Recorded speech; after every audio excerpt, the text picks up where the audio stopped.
Okay, here's warm-up number 49. How long would it take for $100 to triple if compounded continuously at 12% interest? So continuous compound formula is going to look like this. Y equals AE to the RT.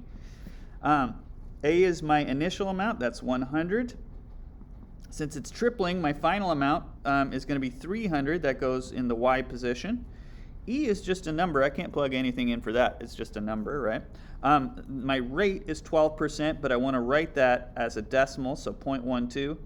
So there's my initial setup. And then I'm going to solve this for t. So I'm going to start by dividing by 100.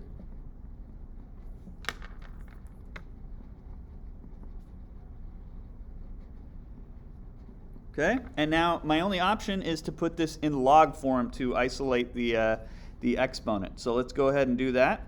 My base is e. 3 is going to be the contents of the log, and then 0.12t gets isolated over here. Okay, hey, log base e, that's the natural log, right? So we should really write that as natural log of 3.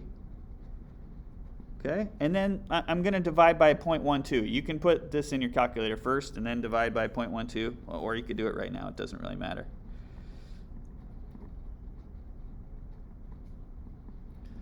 Okay, so if you're asked for an exact answer, there's an exact answer, but we're going to round to the nearest hundredth, so let's put this in the calculator. So I'm hitting ln, the natural log, and then hit 3, and I like to just do that part first and then divide that by 0.12. Okay, and I got about 9.16 if we're going to the nearest hundredth. And that's years. Okay, all right, next up we got a half-life problem. Lubonium 999 has a half-life of 7 years. How much of a 4,000 gram sample would be left after 100 years? Okay, so when we're doing half-life problems, first thing we want to do is find the rate of decay.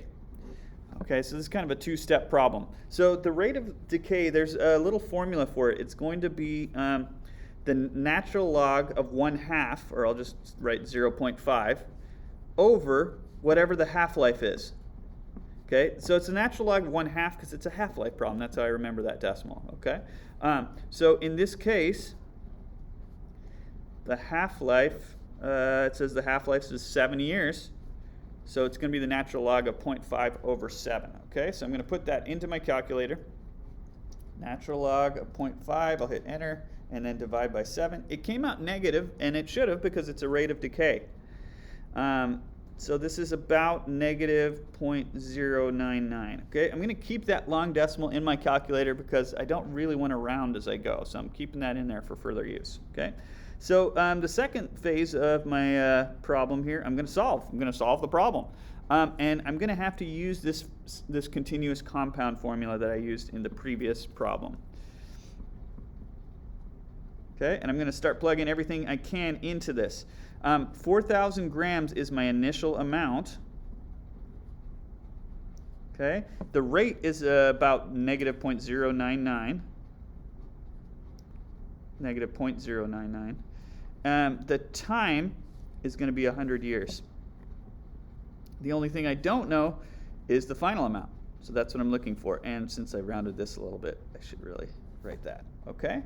All right, so I'm going to do the simplify the exponent first. I'm going to use that nice long decimal and multiply that by 100. Okay, and I've got this.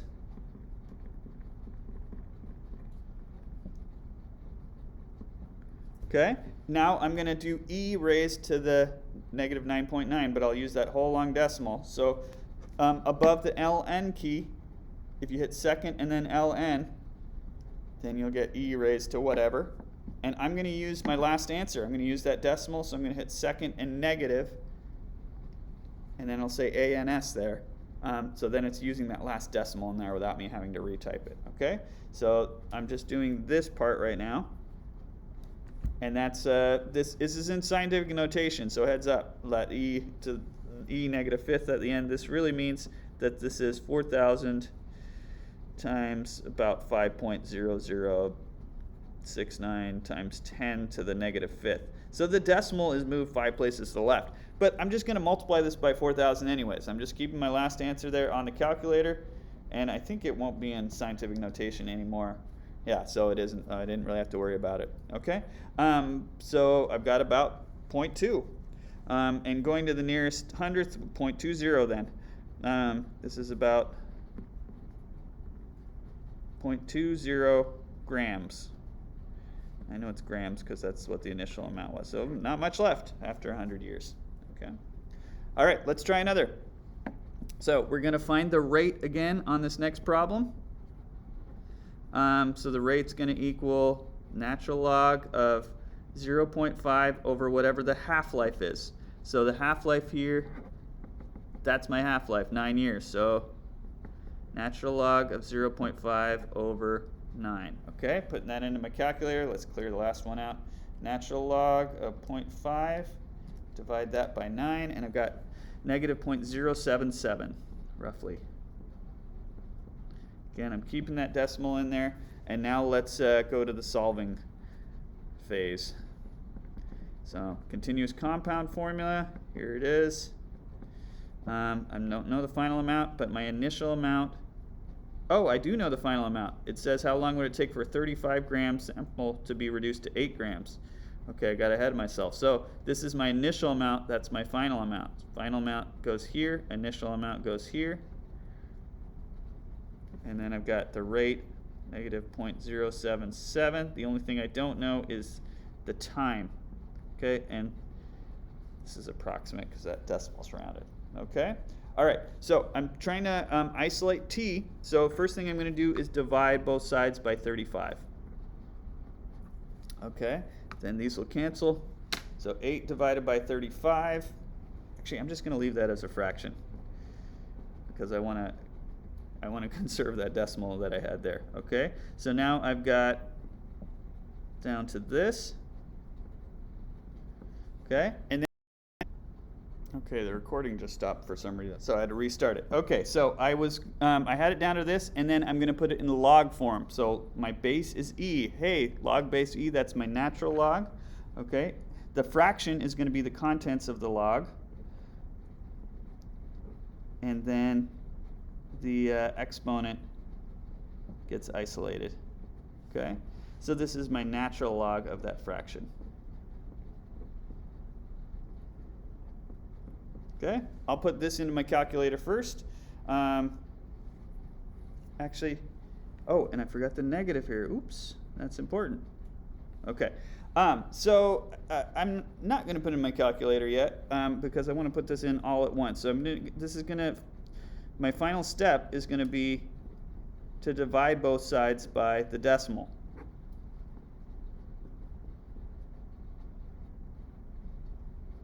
Okay, I've been conserving that decimal on my calculator for such a long time. Okay, so just to be safe, I'm going to put usually I like to do this in steps.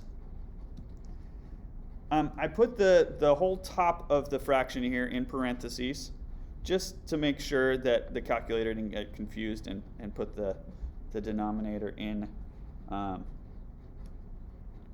the inside of the log. Okay, and I was about to type out that decimal, but I'd rather just use the whole thing, so I hit second answer. Okay, and then I've got about 19.16 if we're going to the nearest hundredth.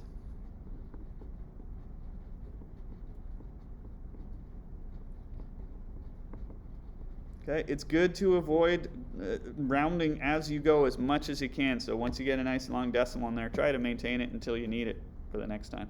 Okay, that's it for this warm-up. See you next time.